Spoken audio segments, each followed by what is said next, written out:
For those of you who don't know what high intensity interval training is, it's basically a style of cardio where you alternate between periods of all out intensity and rest. The reason HIIT became so popular is due to the number of studies supporting its superior role in fat loss compared to steady state cardio. In addition, if you look at the bodies of sprinters and athletes whose training regimen is mainly composed of HIIT, you'll see that they're almost always lean and muscular. There are several mechanisms that enable HIIT to provide such effective fat loss while minimizing muscle loss, but I'll discuss that in a different video. In this video, however, I'm going to discuss how you should utilize HIIT in order to get to sub 10% body fat, as this is the exact method that I personally use to get me there. And although many people have a general idea as to what HIIT is, they don't really do it in a way that maximizes its effectiveness. So in this video, I'm going to be going through the 3 most important things that you need to know when it comes to HIIT. And these are the best type and intensity for your HIIT sessions, and how to progressively overload HIIT to avoid fat loss plateaus. Let's start off with what is the best type of HIIT to do. So you can basically choose any type of cardio exercise and turn it into HIIT, but I suggest sticking to the 3 most effective ones, which are sprinting, rowing, and cycling. And this is because research has shown that the more a cardio exercise mimics the movements used in muscle building movements, like the squat or deadlift for example, the less it hinders strength and muscle growth. Since these exercises highly mimic exercises like the squat and seated row, they will likely be the best options to help you maintain strength and size during a cut. Now, intensity is the most important factor regarding HIIT, yet many people don't get it right. The primary difference between high and low intensity intervals should be your speed and not the amount of resistance used. So when you're cycling, for example, you want to focus more on increasing the speed rather than the resistance during the work intervals. You also need to be working at a very high intensity during the work intervals. Most studies show that you need to reach between 85 to 95% of your max heart rate during your high intensity intervals in order to reap the majority of benefits from HIIT, which will also lead to greater fat loss.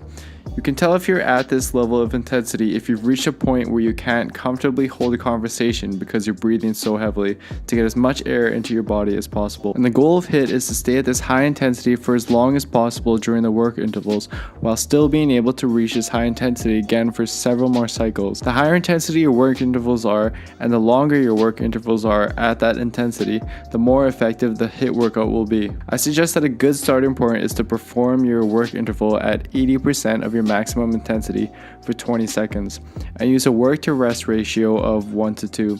This basically means that, for example, you'll sprint at 80% of your max effort for 20 seconds and then actively rest, such as walking, for 40 seconds and then repeat again for a given number of cycles. But as you start doing this more often, your body will adapt and you will reach a fat loss plateau, which is when you will have to apply progressive overload in order to continue losing fat.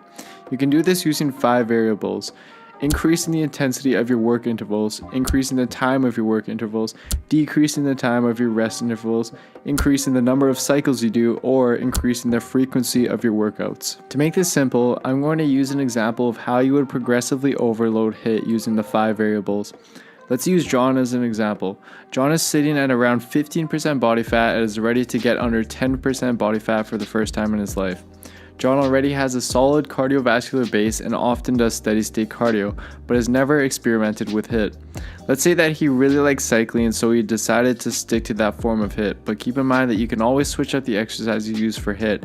You don't just have to stick to one form of HIIT. So I would suggest that John start out with 1 HIIT workout per week. A good starting point for his HIIT workout would be 5 cycles of 20 seconds of 80% of all-out intensity cycling for the work period, and the 40 seconds of light cycling for the active rest period.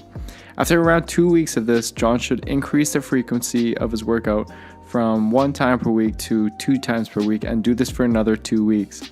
Then, John can slowly increase the intensity of each workout by either increasing the length of the 20-second work interval, decreasing the length of the 40-second rest interval, or increasing the number of cycles performed in each session.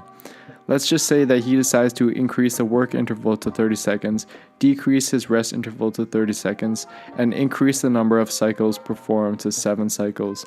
He does this for 2 more weeks, then decides to overload again using the 5 variables. So basically all you're doing is progressively overloading the HIIT routine using the 5 variables. And this is just a very basic example of how you could do so. But if you already have experience with HIIT, then don't be afraid to do more of an aggressive overload each week. And also don't be afraid to start off with a more intense workout than the one that I showed. And also for the best results, you want to use HIIT with a weightlifting routine.